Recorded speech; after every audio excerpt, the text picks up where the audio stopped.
Hala, grabe. Oo. Ano na? Naku, magiging Gusto ako ni face-to-face Rendon. na tayo Wait dito. lang ate Jam. Binash mo rin ako noon. Ay, hindi. Kasi kabash-bash ka, Meg. Ay, ito rin. Kung iinsultuhin mo ko on social media, make sure na pag nagkaharap tayo, yan pa rin ang sasabihin mo at kaya mong mapanindigan. Hindi kita pala nasa binash gitna na ako, no? Ay, hindi, diyan ka lang.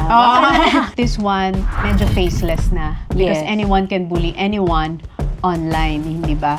It runs through 24/7 eh. You just leave the contents online, tapos as you wake up, nag-boom na yung story mo. Ako agad-agad eh. Agad. Hindi nga. Mali na ba magbigay ng opinion? Just because ba iba ang opinion ko sa opinion, masamang tao na ako? Ay, naging pangit ako, be. Naging ilipante ako kung anong devil-devil. Ilong lang naman yung pinagawa ko. Okay naman yung ilong ko before. Tapos sabi, pangit ka talaga noon. Ang attack ng tao is always physical. When it comes to Physical. women, they attack the looks. A lot of statistical researchers are saying na yung mga women who are empowered and has a lot of money, sila yung usually nagiging viral in terms of online bullying. Sabi ko, sino ba naman tanga? Sorry Oh, yun, tanga. Nagbabago na po ako Si Rendon kasi, ni-rage bait mo yung mga tao sa content mo. Ang hirap kasi sumikat sa Pilipinas kapag mabuting tao ka. Hindi nga! Hindi, real talk. No, though.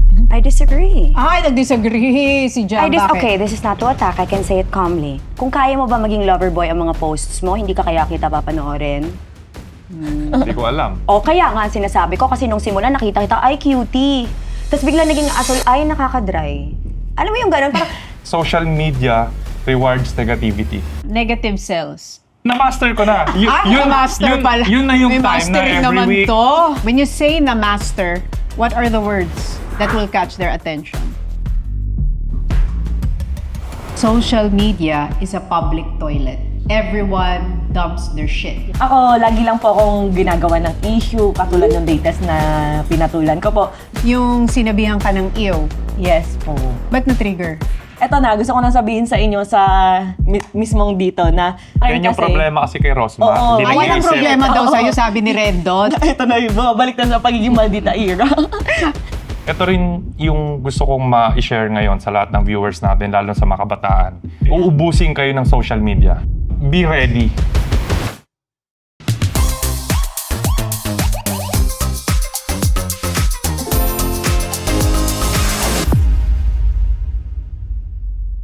This is a very different time in our generation dahil sa social media and different kinds of platforms. Na before, ang bullying, Miss D, is sa school, Yes, face to face. sa community, sa family. Yes. But this one, medyo faceless na. Because Yes. anyone can bully anyone online, hindi ba?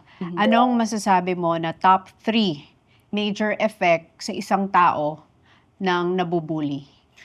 Actually, there are a lot, Miss Tony, no? I'll start with the shock and the disbelief of a person who's experiencing online bullying. Kasi it runs through 24/7 eh. You just leave the contents online, tapos as you wake up, nag-boom na yung story mo. So, the shock and disbelief, and also yung feeling of helplessness that you can't do anything about it. Most especially if it is being done for a long period of time, like chronic yung bullying that you have experienced online. Pwede rin na magkaroon sila ng anxiety and depression in the long run, and could even develop some trauma conditions. The first is the shock and disbelief. Kasi yung tatlo nating kasama ngayon, I'm sure they went through that, na pagising nila na the next day, may sumabog na issue. ako agad-agad eh. Hindi nga. Yeah, agad-agad. When I spoke against Pauline, I wasn't even speaking against Pauline Amelinx. I simply corrected her. This was in 2020. Yun talaga yung una. It wasn't political. Yung una, for me, my experience was, Pauline answered the question na parang she said na puhon. It means hopefully. It's a word that we use whenever we talk about something that is going to happen in the future. Like, I'm going to join Miss Universe Philippines, pohon, hopefully, with God's blessing. So when she said puhon, God willing, nag-correct lang ako. I just want to come on here and just make this video, this short video, to correct Miss Bahal with her use of the word puhon. I'm Bisaya, I'm from Butuan City, and I just wanted to make this. There is no hate. I'm actually rooting for her and the rest of the Bisaya girls. Okay. Puhon is actually soon. It's not hopefully. Because when you say puhon in God's perfect time, or you mean that you want to do something soon, to come, hopefully, is unta. Tapos nagulat ako, ginawa ko yung video within like an hour. Parang I got so much hate from people of Bohol. So parang, yung shock ko, yung parang, ay so, bawal pala mag-correct? Parang bawal pala magbigay ng opinion? Parang, hala, bawal pala magpaalam? Kasi Bisaya ako, parang feeling ko nakatulong pa ako. Hala, grabe naman sila. Diyos ko, yung the barrage of hate. Parang, yun yung ano ko talaga, first shock. Like, I agree with that. Na, yung parang, hala, grabe. Nakomenta na yung mukha kong pangit. Parang, hala, grabe, naging pangit na ako. Nag-correct lang ako ng hindi kasama si God sa puhon. Yun lang. Just that. Like, So, doon tayo. Yun yung experience ni that Jam. was personal to me. Personal. Si Rendon kasi, nag-pivot ka talaga into rage bait. That's the term Yeah. that I was looking for. Ni-rage bait mo yung mga tao sa content Kasi mo. naabutan ko fitness niya eh. Doon ko siya kilala ko siya there sa fitness. Tapos Yun kasi yung una mong content, tapos bigla ka Oo. nag-pivot. Ang hirap kasi sumikat sa Pilipinas kapag mabuting tao ka. So, Hindi nga! Hindi, real talk, di ba? Totoo. So, inaral ko yung social media, tapos nag-experiment ako, hinanap ko yung sarili ko. Tapos, kung ano yung negative, yun yung bumibenta. Negative sales. in Selling my like case, hotcakes. maldita cells. Yes, 'di ba? Parang kaya ang tabloids ay sobrang mabenta kasi ang mga headline ng mga tabloid, 'di ba? Grabing sobrang negative. Correct. So, Correct. nung inaral mo yon, lilipat ako ng content to rage bait. Ano yung unang rage bait na ginawa mo that really turned everything around for you? Yung unang nag-trending sa akin, yung Iwan Pamilya. Basta ang alam ko lang, goal ko, focus. Kahit anong mangyari dito, wala akong pakialam sa inyo. Pag may taong hindi makakasama, iwan. Kahit pamilya mo pa. Nagmo-motivate ako. Sabi ko, pinupush ko yung tao. Sabi ko, buhos mo yan, galingan mo, push mo pa. Iwan mo pamilya mo. Pagkabitaw ko ng word na yon, iwan mo pamilya mo. Super trending. Ang tagal kong gumagawa ng content na makatulong, hindi ako nagtitrending. Sabi ko, ba't nag-trending to? Pero ang tinignan ko doon, maganda to Lahat galit ng tao, lahat galit sa akin eh. Nagandahan pa siya. Maganda to Yung iba nanginginig sa trending. So, siya Ako talaga. nung narinig ko yung iwan mo yung pamilya ko, ginawa ko na po. Parang nag-comment pa nga ako din, ginawa ko na po. Ganon, nag-comment pa ako. Pero kokonti lang kasi yung tao Nakakagets. pinagdaanan yun totoo. na makakagets sa'yo. So, Ako, I got it eh. So lahat ng maririnig natin sa social media, konting percentage lang yung taong makakaintindi sa'yo, yun yung mga taong pinagdaanan yung sinasabi mo. Correct. Ever since kasi, gusto ko talagang magturo ng fitness kasi yung fitness kasi, yun yung nakapagbigay sa akin ng mental toughness. Tapos, yun yung nagagamit ko sa pang-araw-araw na buhay para labanan yung mga real-life problems. Pag malakas yung isip mo, mas makakaya mo yung totoong buhay. So, yun yung nakita ko. So, sabi ko, paano ko kaya ma-share ito sa lahat ng tao na hindi naman wala sa fitness? So, doon ako nagsimula na mag-share ng diet tips, workout tips. So, Tas ang gaganda iwan ng yung content pamilya. ko, bakit ayaw niyong mag-gym? Sabi ko. Tapos, So, sinabi mo, iwan yung pamilya. Tapos, nung may sinabi ko, iwan mo ang pamilya mo. E di, ganado siya. So, Ba't mo sinabi, iwan mo pamilya mo? kasi yung pinupush ko na yon, parang pinipigilan siya sa gusto niya. So, against yung pamilya niya sa gusto niya. Oh. Ayaw ng pamilya niya na nagji-gym lang siya. Ayaw ng pamilya niya yung gusto niyang gawin. So, nandun siya sa gym para ilabas yung gigil niya, ilabas yung Gym yung is also a stress form niya. of therapy. Yes. Yan. It Tapos is. sabi ko, di iwan ang pamilya mo. Tapos yun lang yung nakuha ng media. Makes At saka sense. kinakat nila eh. Kinat Yes, yun eh. Kaya splice. naging masama ka. Kaya nga ako din parang napaka-evil ko dahil kinat-cut-cut yung mga sinabi ko. Parang haba na sinabi ko, ito lang yung nakita. O wala na, evil ulit. Lagi kasi kayong masasaktan sa mga bagay na hindi nyo naiintindihan o hindi nyo pa napagdaanan. Correct. May point yun. Galing na rin doon, no? Di ba? Oo. Hindi, lahat Hanggat kasi hindi may mo hugot napagdadaanan, Oh, hindi you will mo never maiintindihan relate. kung Correct. ano yung pinanggalingan ng isang tao. Yes. Pero ang tingin mo lang is masama tong taong to based on the context ng napakaliit. of Ng napakaliit Oo. and based on your Perspective. upbringing, Correct. personality, mind programming, Mm-mm. 'di ba? So from there, iwan mo ang pamilya mo, diniretso mo na 'yon. Magre-rage Inaral ko. bait na ako. Sabi ko, kailangan ko mag-trending ng once a month. So may goal na ako eh. May goal pala. Fitness na ako eh. So may goal ako. Ay, Sabi ko, na once a naman month kailangan ko pala. mag-trending. So hanggang sa once a month, Nagigets ko na nag-trending ngayon. ako. So anong ginagawa mo once a month? Like yung after ng Hindi, iba ng everyday siya pamilya. ganyan. Hindi, na-master ko na. Na-master pala. Yun na yung May time na mastering every naman week. to. Every week, tapos hanggang sa everyday, tapos Di ba naman ako sinasabihan na awayin siya, di ba? Awayin mo, sabi ko, ay hindi, cutie, hindi pwede. Mamaya ka na, ganun. tapos hanggang sa anytime ko gusto mag-trending, pag hawak ko yung phone ko, Alam na niya. alam ko na kasi yung gustong isulat ng mga media, alam ko na yung gustong Ipikapin. pag-usapan ng mga Pilipino. Correct. When you say na master, what are the words? What are the lines? What are the phrases that will catch their attention? Example Tanga. mo yun sa akin. Tanga, ganun, bobo. Ginagamit mo yun? Naman. Paano mo sasabihin? Like, give me an example. Example mo ngayon sa akin. Yung, Bakit? Binash niya ako dati, Ate Tony. Ala, grabe. Ano na, Magka-terno Rosmar? pa Ay, naman kami grabe. kayo ng outfit! Actually, ako, check ko nga yung Naku, post magiging na ako ni face-to-face Rendon. na tayo Wait dito. lang, wait lang, Ate Jam. Binash mo rin ako noon. Ay, hindi, kasi tabas-bas ka, Meg. Ay, ito rin. Face-to-face na pala. Face to face, no? Hindi, ako, to be fair naman kay Kabasyan Rosmar. pala itong mga to. Hindi, to be fair naman kay Rosmar, may mga bagay-bagay naman kasi na, you know, whatever I said to you in the past, I can say to your face or I can give you context.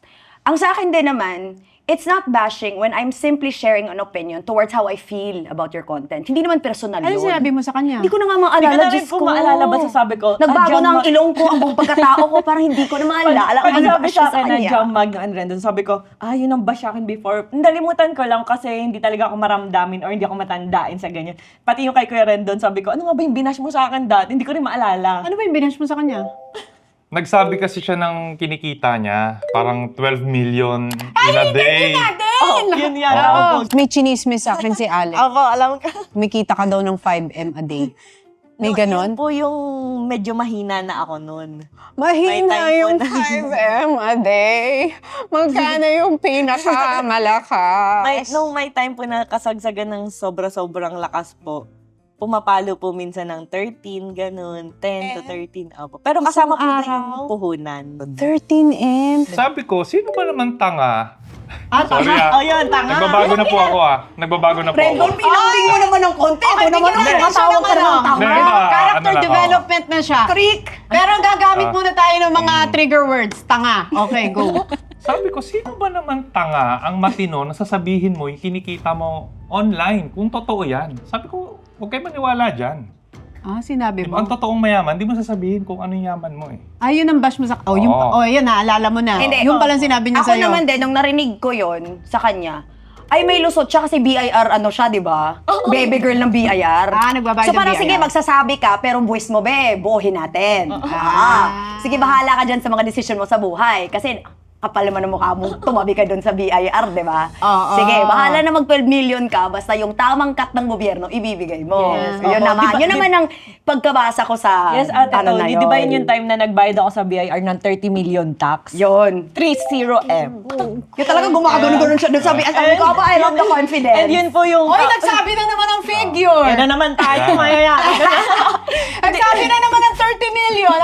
Anong masasabi? Okay na yun. Ah, Di, okay Ate na. Tony, pero... Nag-develop nag-develop Si na Rendon, ako. talagang lumalambing siya sa harap Ang pala ng bilis ng babae. pagbabago ni Rendon. Oo, Okay okay. na. Di na matawag Hindi, na Ate tama. Tony, pero ako kasi, nagsasabi ako ng ganun kapag, syempre, alam ko naman yung totoo. And tulad ng sabi ko before na ganito yung kinita ko, which is totoong kinita ko sa live talaga yon. And pinost ko rin naman yon. So, alam ng mga tao, super ano ko kasi parang open book talaga ako sa social media.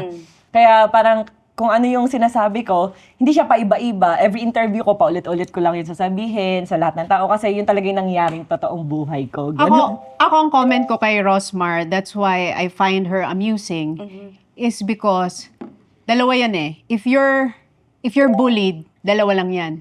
Either you look at it as you're a victim of bullying or you're a victor of bullying. Yes. She turns it into victor for her. Hindi siya yung parang, oh, woe is me, kawawa ako. Victim Makes it look mentality. so fun. Mas grabe pag pinabash siya, mas grabe. Tapos parang naalala ko na, yung pinag-aaway kasi tayo, tapos sumagot lang ako. Hindi Buti kita pala, nasa binash gitna na ako, no? Ay, hindi, diyan ka lang. Asan Ikaw yung mediator. Celia? Diyos ko, pwede naman kasi kaming ikaw na lang yung bubugin. Tapos, pinag-aaway kayo dahil? Hindi pinag-aaway kasi DDS. Alala mo yon, yung parang minak mo daw ako. Tapos parang ako, parang to Minak me, mo ba siya? Hindi nga, hindi. Kasi hindi mo, how okay, can you mock somebody okay. na hindi mo kilala? Yes. Tapos parang ako naman, nung sinagot ko, parang syempre yung mga followers niya, nagalit sa akin. Kasi sinagot ko. Parang usually naman, hindi naman talaga yung mismong personalities, Miss Tony, ang nag-aaway. It's usually the followers Pinag-aaway. na talagang pinag-aaway para umingay yung mga, alam mo yun, yung ganun. Tapos ako naman kasi, ang lagi kong thinking is, what I say to you on social media, if you are able to address it to me personally within that same time frame, pwede naman ating pagtsikahan, be. Yung parang sa akin naman, parang kung iinsultuhin mo ko on social media, make sure na pag nagkaharap tayo, yan pa rin ang mukha mo. Yan pa rin ang sasabihin mo at kaya mong mapanindigan. Kasi Pero- machika akong tao eh. Pero tama yung sinabi ni Ate Jam na paano mo nga daw ibabash yung taong di mo kilala. So, doon babalik na never ako nagsimula ng away or issue sa kahit sinong tao. As in, tahimik lang ako. Alam yan ni Kuya Rendon. Focus lang ako sa goal, sa family ko. Tapos, maririnig ko may nagsalita. So, dati, ang ginagawa ko, nire-replyan ko lang sila, which is kung ano yung sinabi nila, sasagutin ko sila. Ganun po yung nangyayari. So, ang lumalabas kasi sa mga tao, minsan, sinasabi, ako yung nagsimula. Pero yun yung masasabi ko, never ako nagsimula sa kahit anong issue.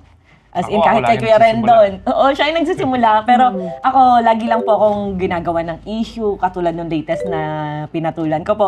Yung sinabihan ka ng ew, Yes po. ba't na-trigger? Medyo slight lang naman po na pagpatol kasi medyo nasaktan ako kasi una sa lahat hindi ko siya kilala, wala akong ginawang masama sa kanya. And syempre, medyo nakakasakit lang na sabihan ka ng ew, ganun. Na wala ka namang ginawang masama sa tao, tahimik ka lang pero makakatanggap ka ng ganun. Yun, siya yung nauna, pumatol ako, ending sa ibang tao, ako yung masama. Na kasi pumatol pumatol ka ka. eh. Tapos ang mindset nila, issue ka na naman, ayan, buwan-buwan ka na naman. Kasi Kuya Rendon kasi parang gusto niya ng issue buwan-buwan. Ako talaga ayoko po, gusto ko peaceful era. Kaso parang sabi ko, bakit ganun? Parang habulin talaga ako ng issue. Para bang ganun? Kasi hindi nila matanggap kung sino ka, Rosmar. Gusto ka nilang baguhin. Yun lang naman yun. Kasi like sa akin, I can relate to that. Bakit? Mali na ba magbigay ng opinion? Just because ba iba ang opinion ko sa opinion, masamang tao na ako? Parang nagbigay lang naman ako ng translation na napaka-inosente. Ay, naging pangit ako, be. Naging elepante ako. Kung anong devil-devil, diablo na ako. Lagi Alam ko mo yun? nababasa yung Ate Jam. And Diba? Yung mga pangbabash sa kanya, as in, kino-comment lagi siya. Tapos sabi ko, pag binabash ka ate, medyo nasasaktan ako para na, ano ba naman yung mga tao, ang lala naman, parang ganun, ibabalik na naman. Dati kong itsura, parang tayo. Correct. Ano yun Dati nga, kong inuuna. Tapos parang ako, ganun. be, hindi uso sa inyo ang glow up. To be a better version of Kasi yourself. nakita ko yung picture ni Ate Jam. Sabi ko, wow, ang sexy na ngayon. May nakita kasi ako naka-two-piece siya. Tapos Correct. kino-comment ng mga tao yung old pictures niya. Which is sabi ko, parang same sa akin na nakaka-relate ako na ilong lang naman yung pinagawa ko. Okay naman yung ilong ko before. Tapos sabi, pangit ka talaga noon. Parang ayaw nilang maniwala yung nag-post na ako ng mga pictures ko nung bata pa ako. Tapos puro comment sila na, maganda naman pala noon pa. Ganon sila. Tapos ang sasabihin nila, lagi ka may gustong patunayan. Eh kasi ang nagpo-focus sila dun sa picture ko po na may katabi akong aso. Na Yun, naalala ko yun, Sinasabi oo. nila na na ganun daw yung itsura ko dati, na nagparetoke lang daw ako. Ayan! Yun, yan. Okay naman yung ilong ko dyan. Tapos nagpa-braces po kasi ako, kaya parang umusngal siya. Tapos yan yung nag-swimming kami nung ex ko. Sobrang itim ko niyan. So naka-angle shot ako. And may ibang shot na okay naman. Hindi naman ganyang kalala. So kino-comment ko na lang dahil di man ako pikon. Pass naman na. Sabi ko, huwag kayong malilito kung sino sa amin yung aso. Sabi ko. So ako yung naka-blue camo, yung aso yung nakaputi. So yun po yung sinasabi. May question ako kay Miss D kasi ang napansin ko magkaiba ang attack sa lalaki at babae. Totoo. Tingnan mo kay Jam and Rosmar, ang attack ng tao is always physical. When it comes to women, they attack the looks. Bakit ganun ang mas attack sa babae kaysa sa lalaki? Mas when it comes to- mataas ang standards ng mga netizens natin for Filipinas. Doon nila nakikita kasi very important sa women ng physical beauty. Kaya doon sila talaga unang nasasaktan. But there's no exact formula kung sino yung talagang good candidate for being bullied, no? But a lot of statistical researchers are saying na yung mga women who are empowered, who are very strong, successful, and has a lot of money, sila yung usually nagiging viral in terms of online bullying. And for men, yun yung different din. Kasi, like for example, Rendon, maganda yung katawan niya, so it somehow steps down the ego of other men. Kaya yung lakas ng personality niya sometimes hurt other men also. Kaya nagiging ganun yung dynamics ng bullying for different genders. So, Rendon, kung sa kanila, sa babae, physical, ganito ka dati, ang pangat mo, ganito yung itsura mo. Laging may comparison kung sino siya physically. Pag binubuli ka, anong sinasabi sa'yo? Kung ako kasi personal, hindi ako na-aapektuhan ng negativity eh. Kasi fitness nga. Ang nasaktan lang ako kapag yung mahal mo sa buhay, yun yung dinamay. Family ko. So, kami kaya namin eh. Kaya ko eh. Kahit physical, emotional, kaya ko eh. So, siguro, yun yung way na masaktan kami. Kapag yung mas mahina na pinapahalagahan mo ang nasasaktan, yun yung hindi namin kaya. So, yun yung Pero mahirap. paano yung mental health mo nun kung lagi kang trending weekly, monthly? Paano mo hina-handle yun? Nagbabasa ka ng comments? Nagbabasa ako ng comment, tapos sumasagot talaga ako. Kasi ito rin yung gusto kong ma-share ngayon sa lahat ng viewers natin, lalo sa mga kabataan, na bago kayo pumasok dito sa social media, kailangan ready kayo. Kasi uubusin kayo ng social media. Hindi siya biro. Yes. Nakikita nyo kami, masaya, may sponsors, may guesting, may mga fans. Yun yung masayang part eh. Pero ang hindi nyo nakikita, yung behind the scenes. Correct. Yung malulungkot, yung mag-isa ka na lang, yung walang naka-appreciate sa'yo. Minsan kaibigan mo, hindi ka dadamayan. Kasi minsan hindi rin nila alam kung paano ka nila tutulungan eh.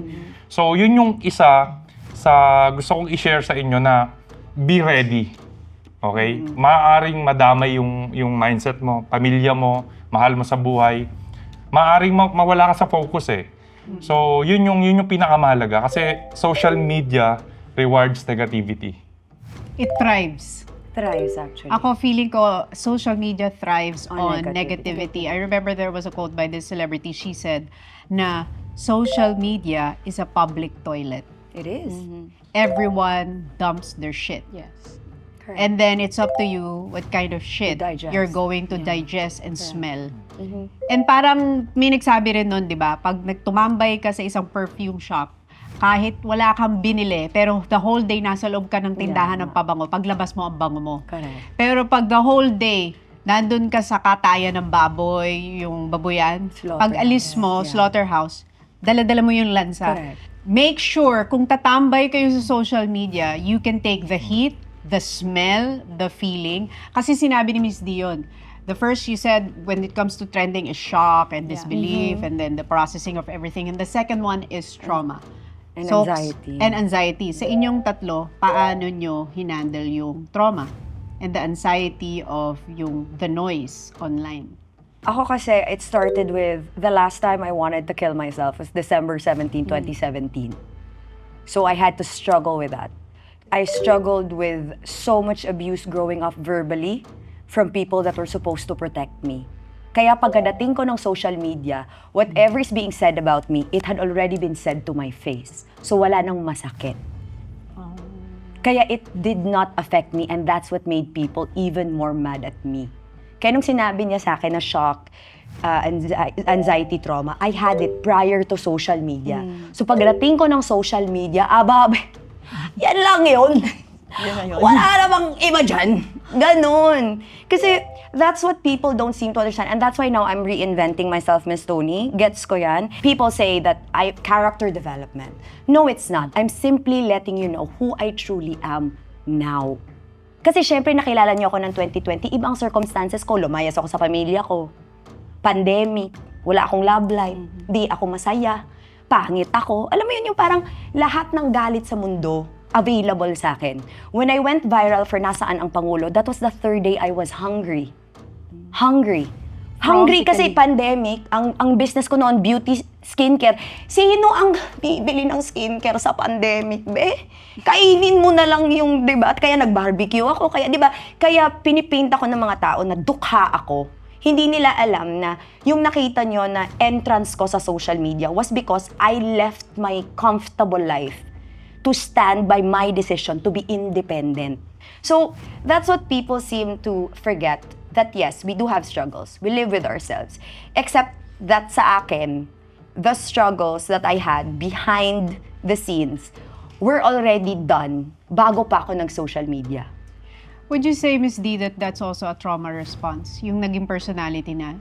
Yes, She became outspoken. Yes, definitely. Kasi she learned a lot of things as a young kid, no?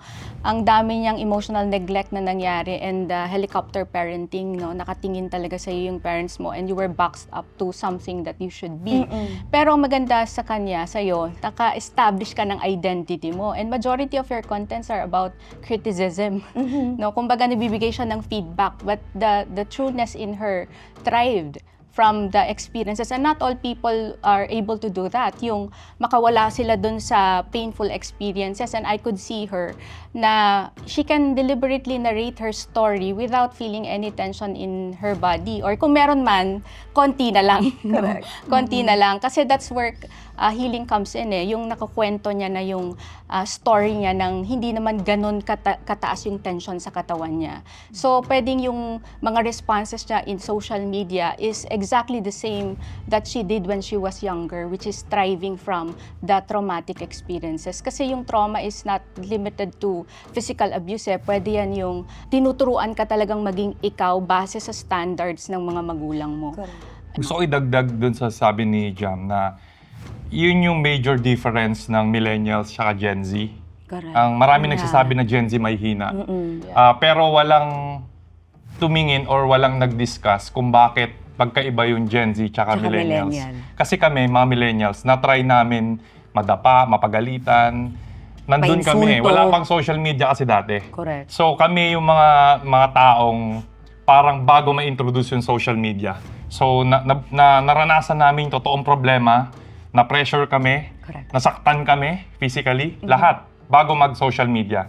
So, ang kaibahan nun, yung Gen Z kasi, ngayon sila lumaki, so mas mahirap, parenting, nandun lahat sa social media, sobrang exposed nila sa online hate. So, And information. Judgment. Yes, kaya nahihirapan sila. So, minsan hindi rin natin masisi yung mga Gen Z na hindi naranasan yung katulad ng naranasan namin, kaya sila naging mahina. Parents stop parenting the way that we were parented. Parang sa akin, of course, it seems bad na oo nga, hindi to sasabihin mo sa anak mo, pero sa totoo lang, it shaped my character. Na totoo naman, bakit naman ako magiging maganda lang kung pwede naman ako maabilidad ako? Kasi yung ganda naman, nasa salamat doc naman yan. Napi-prayers and water naman yan. Di ba? Kaya yung mga kaya yung mga Gen Z hindi nila kaya mag-handle ng problema. Correct. Hindi nila kaya mag-handle ng negativity kasi hindi sila capable. Wala nagturo sa kanila, walang nag-guide sa kanila. Although, if you think about it, this generation is the most informed generation, over-informed generation, because data, information, Yes, it's news, very and easy. resources is just one click away from their fingers. Pero hindi mo naman ma-apply kasi yung mga information na yun kung wala kang disiplina, wala kang character para ma-apply mo yun. Parang sinasabi mo rin, hindi mo siya ma-apply if you're not really experiencing it in real life. Kasi iba yung life experience and yung online reading. Tsaka ako din, Miss Tony, I agree with that, na kailangan in real life because I went to a psychologist.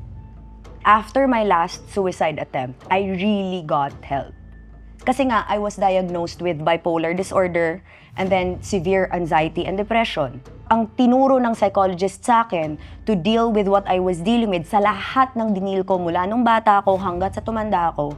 Kaya totoo yung sinabi ni Rendo na kailangan mong pagdaanan muna, hasain mo muna yung disiplina mo. Kasi kung yung nangyari sa akin before, nangyari ngayon, ito chat GPT ko lang. Yung grabe na trauma ko, i-chat GPT ko lang. Tas ganun, hindi. Iba pa rin yung I went to Davao, I really faced my problems, I really accepted what was going on. I created accountability from my core. And then I understood where I was wrong and I forgave the others and I forgave myself. Paano yung naging trauma response sa'yo ng bullying? Rosmar, So, lalo na yan postpartum. So ako, Ate Tony, lagi nila akong trip na trip i-bash tuwing buntis ako, lactating ako, tuwing postpartum. Sa totoo lang, ganun yung, ewan ko kung dahil lang ba lagi akong buntis, pero lagi nila akong gustong i-trigger kapag buntis ako. Parang to the point na feeling ko gusto akong makunan, gusto akong ganun. Parang lalo nila akong inaasar kapag ganun. Pero sabi nga, di ba nga sabi, hashtag pinakamalakas. Ewan ko lang kung ako lang ha, kasi iba yung sa sinabi nila na sila is ganyan, na apektuhan. Sometimes ganun. Ako kasi talaga, Ate Tony, hindi at all. Sa totoo lang, ito yung gusto kong sabihin, pero dahil nga nasa peaceful era na ako, hindi ko na tinatype or hindi na ako nagpo-post. Pero eto na, gusto ko na sabihin sa inyo sa mismong dito na kapag ka nakakabasa ako ng mga nambabash sa akin, ang iniisip ko, anong ginagawa mo sa bahay? May trabaho ka ba? Anong kinakain nyo araw-araw? Parang ganun yung gusto kong sabihin na, bago ka, ito na yung bumabalik na sa pagiging maldita era.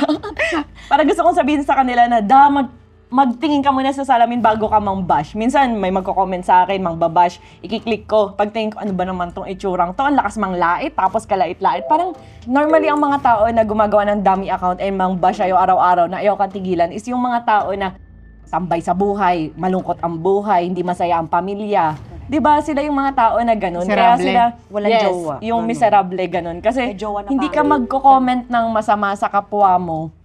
Kung masaya ka katulad ako, busy ako ngayon sa family ko, gusto ko ma-monitor yung paglaki nila, matingnan sila araw-araw. More family time po, Ate Tony. So, wala akong time na gumawa ng dummy account, mag-stalk ganyan, mag-comment ng hate. Nagba-block na lang ako. Pero may mga time na pag feeling ko totoong tao to na kakilala ko talaga, ganyan. Hindi ko talaga binablock kasi gusto ko nakikita nila yung araw-araw ko na maganda yung buhay ko, masaya yung pamilya ko, which is yun yung totoong nangyayari sa akin. So dun pa lang kasi yun, napapanood nila yung ang ginhawa ng buhay mo, ang successful mong tao. Dun pa lang nakaganti na ako sa kanila. Kaya sabi ko nga, as long as hindi ako binabash ng asawa ko, ng tatay ko, ng nanay ko, ng mga anak ko, mahal nila ako, tingin nila sa akin, Diyosa ng kagandahan. Kung anong tingin nila sa akin, sobrang ganda ko, tulad ng asawa ko.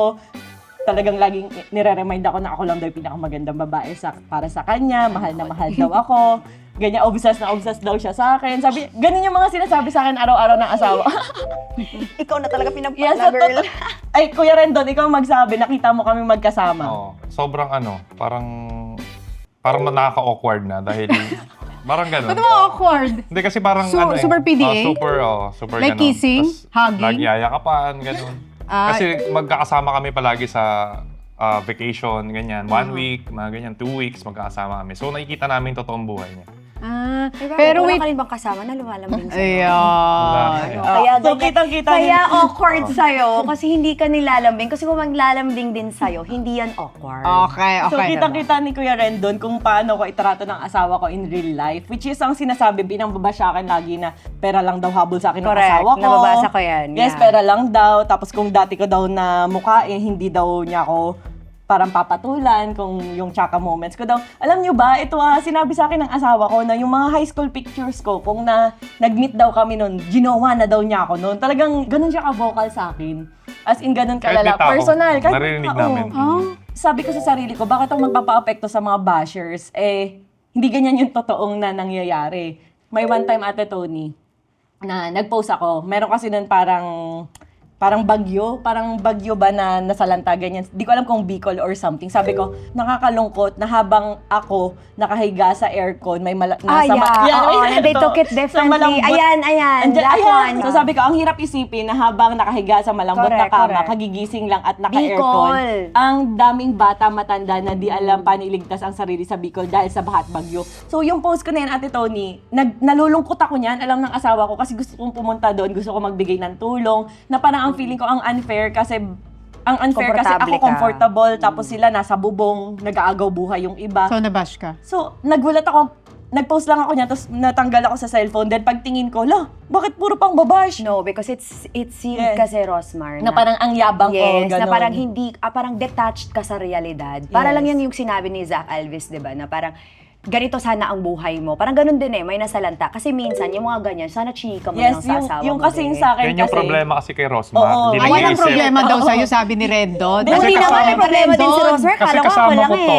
sa Oh. bakasyon, na inaral ko siya, nakikita ko, kung ano yung maisip niya ngayon, status Sasabihin niya. niya. Oo. Pero wala siyang masamang intention doon. Correct. Pero yung pagkaka-compose niya Yes, kasi, yes. lagi- Mali. Oo, mali. Kaya minsan pinapadelete ko. Minsan nga parang may national threat na sinabi na, huy, delete mo yung tatawagan namin yan, magkaagulo kami. Kasi hindi mapakali kasi to eh. Parang gusto niya, Kailangan Yeah. i-share. Hindi parang sobrang nga po open book ko talaga. basta kung ano yung Correct, nararamdaman niya correct. ngayon, Pag hindi na nalulungkot mag-iisip ako, niya. Kailangan niya yung ng status filter niya. to filter it out.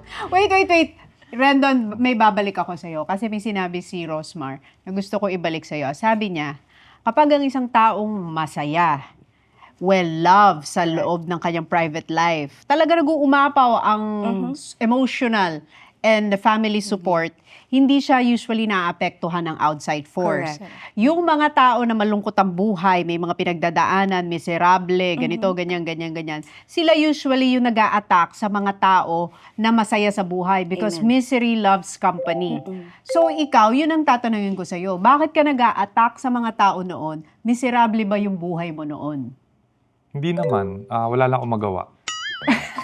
May ganun ba? Kasi ever Kasi yun since... ang sabi ni Rosmar. Yun, di ba sabi mo? Because it's Wait, true. ako sasagot niya na. Alam niyo O sa bakit trip lang pagkakilala talaga ko niya kay... maging asshole? Yun ang style niya. Parang Oo, sexy sa kanya pag sa asshole pagkakakilala siya. ko kay Kuya Rendon, eto ha, grabe, totoong mabait siyang tao. As in, minsan nga nahihirapan ako ipagtanggol siya na parang sabi nila, huwag ka dumikit dyan, ano ka, masama ugali niyan, ganyan. Ganunin ako nila. Sabi ko, hindi, mabait yun. Mabait talaga yun in real life. As in, talagang... Hindi kulang lang siya sa lambing. Di pa, paulit-ulit kang sinasabi na mabait talaga si Kuya Rendon in real life. Iba talaga yung pinapakita niya sa social media, tapos sa personal. So, hindi siya miserable in real Hindi, life? kulang lang siya ng Masaya lambing ni yan. Stoney. As in, alam nyo, wala talaga siyang pakialam pag nababa siya. Minsan nga, kunyari may basher, sasabihin niya sa akin Rosmar, tingnan mo, trending ako. Ang saya niya pag gano'n. Yun yung kasiyahan niya. Rage bait kasi. Natutuwa! Ang mahirap kasi sa mga Pilipino, pag negative kasi, mas gusto nyo. So, ibinibigay ko lang yung gusto nyong marinig, yung gusto nyong mabasa. Kasi kung susuportahan ninyo yung magagandang content, yung maayos na content, feeling ko wala namang influencer na mapupush baguhin yung sarili nila para i-please kayong lahat. So, social media, minsan, pinupush nila tayo na maging ibang tao. No, though. I disagree. Ay, nag-disagree si Jam. Bakit? Okay, this is not to attack. I can say it calmly. Una sa lahat, Rendon, kung kaya mo ba maging lover boy ang mga posts mo, hindi ka kaya kita papanoorin? Hindi ko alam. O kaya nga sinasabi ko kasi nung simula nakita kita, ay cutie. Tapos bigla naging asshole, ay nakakadry. Alam mo yung gano'n, parang cutie sana siya pero asshole. Parang gusto mo sanang kilalanin, gusto mong lambingin, gusto mong ako na Hindi mo ba mag-alala. type yung medyo bad boy? Ganun? Hindi gusto. Yung medyo My God, I'm evil. Sasakaling ka, gano'n. Hindi, sakalan. Bakit naman may sakalan? In Hoy, pride, ano na yan? I like TV my na men. yan. No, I like my men. Domestic Very magino violence off, ka pero na dyan. binabastos ako. Gusto ko ng gano'n na parang, shit, ang soft ko. May Pero kantang syempre, gano'n. I can't do that. Maginoo, pero medyo bastos. Di ako naman, ako hindi medyo, talagang super. Pero dapat kami lang. Yung parang, syempre, public Yung mga figure. binabalibag ka, mga gano'n. Of course, I'm tiny enough. What is to expect? Diba? I'm not gonna lie there. Pero hindi, yung point ko lang naman kasi, parang, yung appeal mo kasi is tama naman, you wanna rage bait. Pero is that truly tama? Does it give you peace of mind or does it reflect who you are inside? At that time kasi, hindi at saka wala. Kasi yun yung moment na wala akong kaibigan, wala akong business partner, wala, as in wala. Kasi ang goal ko talaga is magkaroon ng boses para later on makapag-inspire ng mas maraming tao. Kasi baliwala kasing gusto mong tumulong, gusto mong mag-inspire ng tao kapag maliit yung reach mo. So ako, I sacrifice my image, sinira ko lahat, give up ko lahat.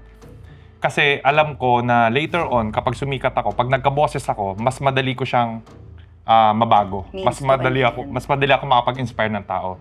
Kasi pinalaki ako ng parents ko, military discipline. So gusto kong i-share sa mga kabataan ngayon yung mental toughness na itinuro sa amin simula pagkabata. So through social media, gusto kong i-share siya. Pero hindi ko kayang gawin yon kung hindi ako sikat. Kasi sa Pilipinas, kapag wala ka napapatunayan, wala kang boses. Yun yung masakit na katotohanan. I-judge ka ng tao. Sino ka ba para magsalita? So yun yung naging advocacy ko. So tinanggap ko. Kahit magulang ko, hindi na ako maintindihan eh. Kasi nag-trending ako, nagagalit, pati kapitbahay namin, lahat. Hindi ko pinaliwanag sa kanila kasi hindi nila maiintindihan. Agree. Yung mga parents kasi natin, mahal nila tayo. Pero meron tayong vision kasi na gusto nating gawin, pero hindi nila naiintindihan sa current state mo ngayon. Kaya, most of the time sa atin, mga kabataan, kapag may gusto tayo, may pangarap tayo, Bahala pinipigilan nila tayo. Kasi hindi nila makita yung vision natin eh. So, ang ginawa ko, tinaya ko lahat, okay lang, kasi alam ko, later on, mas maaalagaan ko yung pamilya ko ng mas malaki kapag naging successful ako. Kasi bali walang mahal na mahal mong pamilya mo, pero ikaw mismo hindi ka makatulong sa oras na kailangan ka nila. So limited reach, magiging pabigat ka lang. So iniwan ko sila, iwan pamilya. So binild ko yung sarili ko. Context mo when you said that. Binild ko yung sarili ko. Yung Rendon Labrador ngayon, gusto ko pag dating ng panahon, iba na siya, may value na. So by that, mas marami akong tulong na maibibigay. Hindi lang sa pamilya ko, kundi sa mas maraming tao. So death threats, agahan ko yan. Ang dami ko binangga, politiko, showbiz, lahat yan malalaking tao. Pero wala ganun talaga nirisk ko lahat. One life, one chance. Kailangan ko gawin to. So, mahirap yung year na yun, mahirap, sobrang hirap. Wala akong kaibigan, walang gusto maipag-collab sa akin, lahat iniiwasan ako, wag kang dumikit dyan, wala akong business, as in zero. Umabot ako sa wala akong kapera-pera sa bangko. So, nung time na yon na parang walang-wala na ako, sabi ko, tingin ko okay na. So, dun ako nag-shift. Mahirap ngayon kasi lagi ka i-judge ng tao, lahat ng issue nasa online. So, walang maniniwala sa'yo. So, unti-unti, yun yung naging struggle ko ngayon, yung transition. So, yun parang ang sinasabi mo is the transition came when you hit rock bottom. Yes, Yun yung, kasi magkakaroon ng awakening Yeah. ang mga, let's label it, bullies in their life when they finally see na, okay, I've reached the followers, I've reached the attention, I've reached the intention na gusto ko, and now it's time to pivot. Marami kasing tao na matutuwa sa simula kapag nag-trending ka. Gusto ka nila, uy, okay yan sumikat kasi kaibigan ka nila Pero eventually, kapag nakikita nilang nawawala na sa'yo lahat, doon mo lang madidiscover yung mga totoong taong may totoong malasakit sa'yo. Unti-unti silang nawawala. So, doon ko rin napapatunayan na yung mga taong minsan pinagkakatiwalaan natin, yun din yung nag-aantay na magkamali tayo. At pag nagkamali ka, yun yung gusto nilang ikwento. Hindi nila ikikwento kung ano yung mga bagay na naitulong mo sa kanila. Kung gaano ka kabait Diba? sa Mas kanila. ikikwento nila yung pagkakamali mo. Sabi na wala rin yan Sabi na, pabagsak din yan Sabi na, scam yan Kasi dalawa ang category ng mga opinion ng tao sa social media, Miss D. May criticism, may feedback. Paano i-differentiate ang feedback at criticism para sa'yo? Well, Miss D? feedback could be very constructive Parang magiging avenue siya for positive changes. Pero ang criticism, it could also push you towards a specific goal.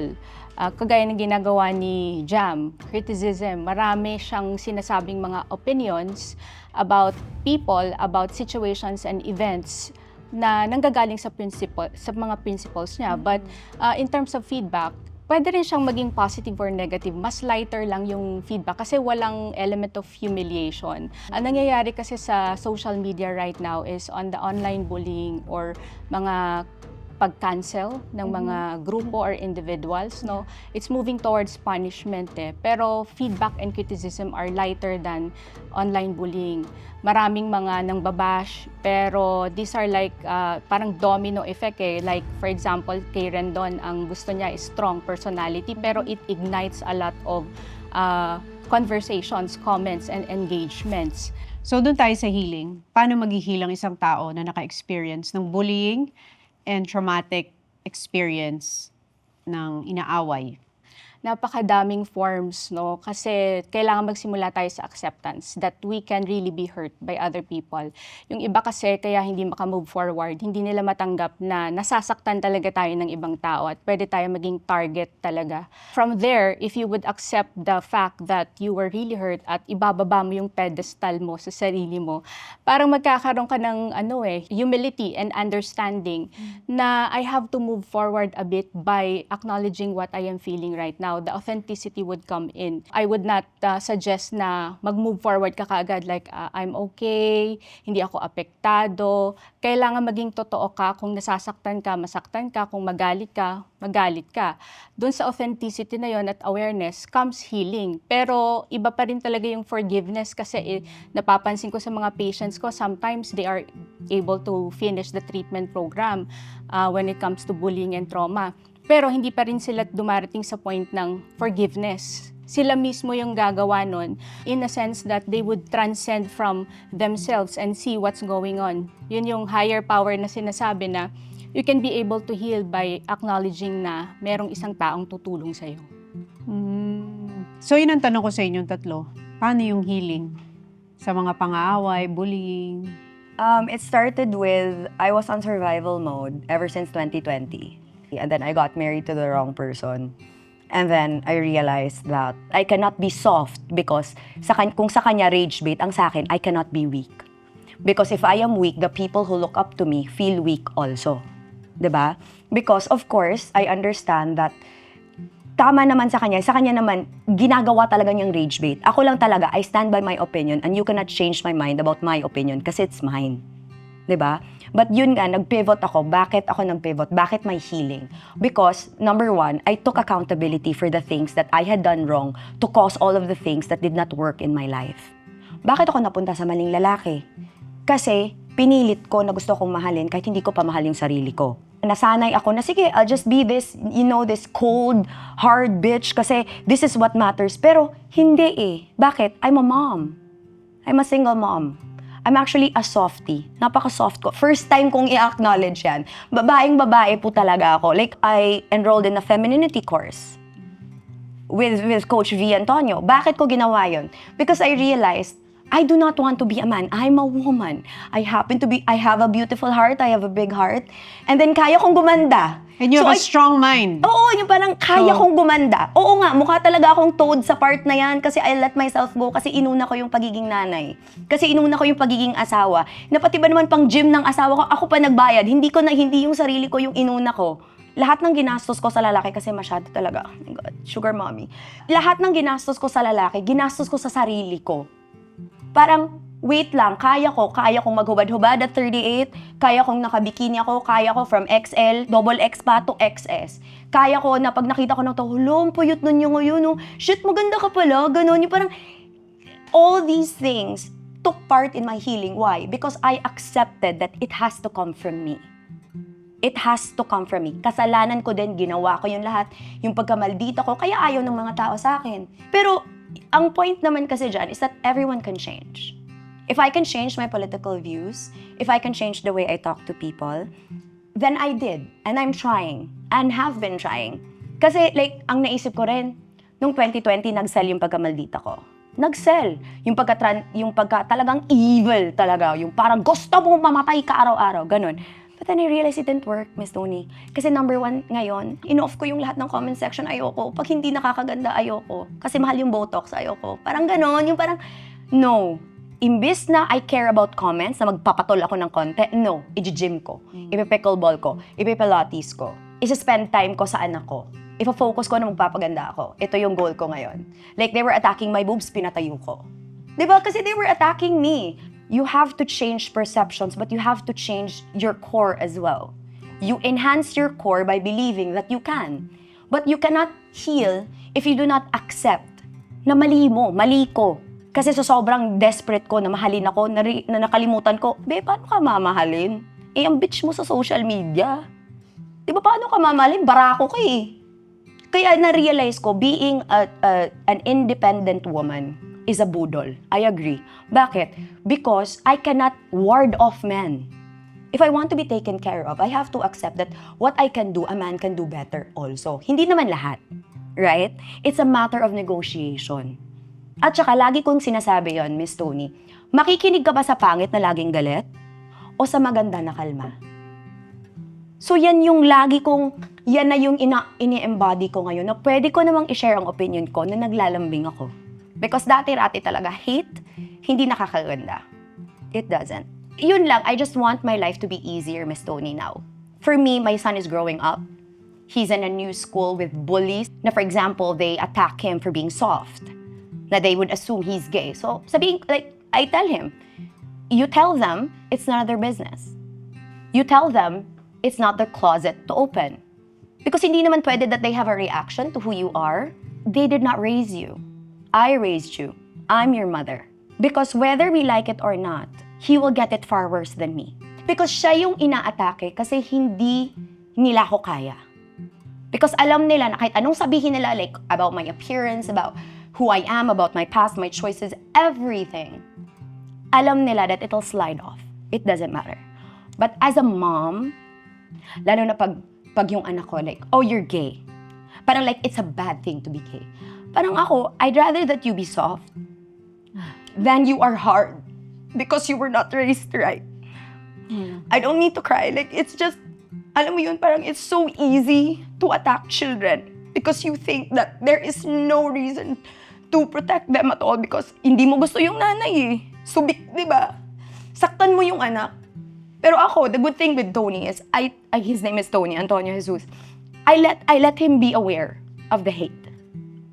I let him be aware and I ask him, how do you feel about this? How does it make you feel?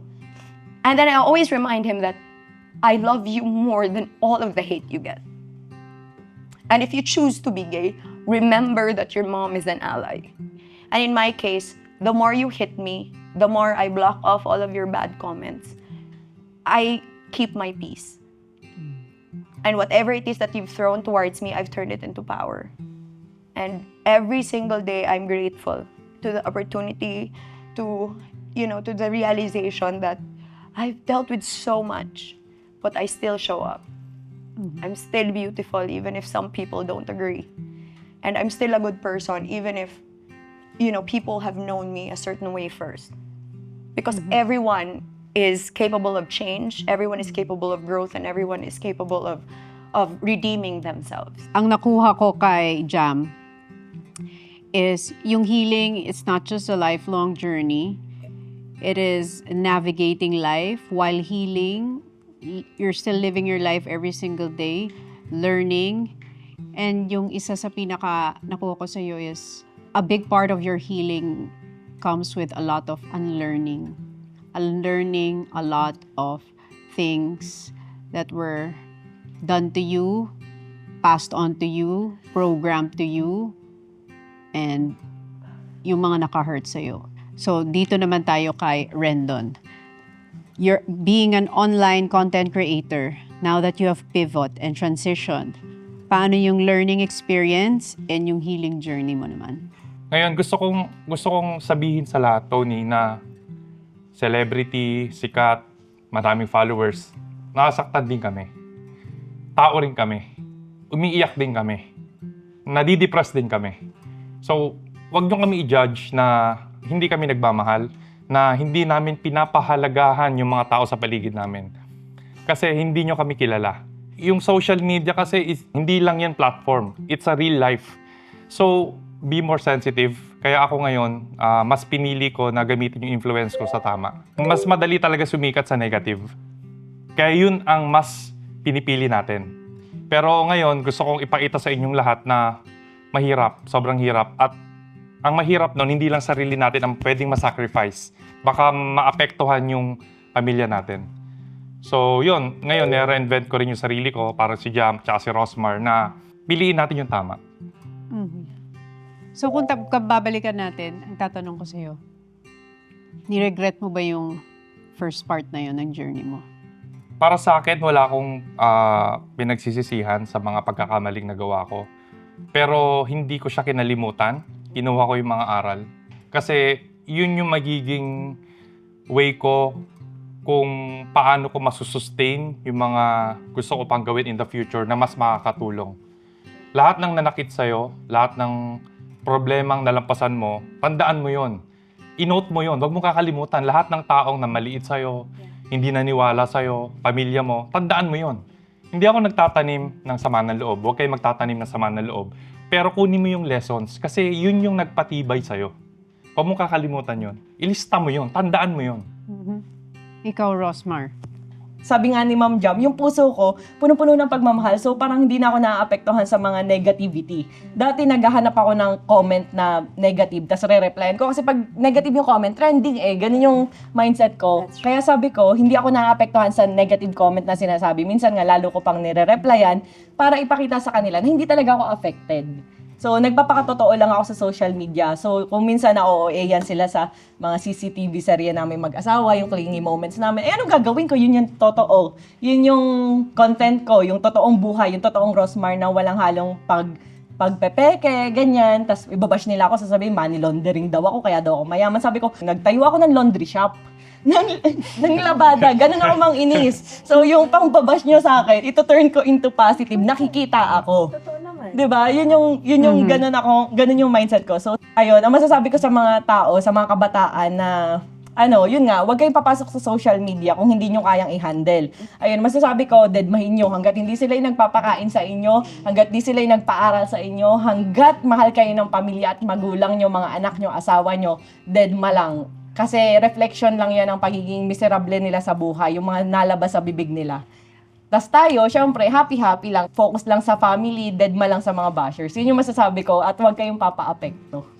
Yes, so to end our conversation, Miss D, what is something that we can share sa mga nanonood sa atin about bullying and what it can do to someone's mental health, and how can this generation navigate themselves in the world of social media?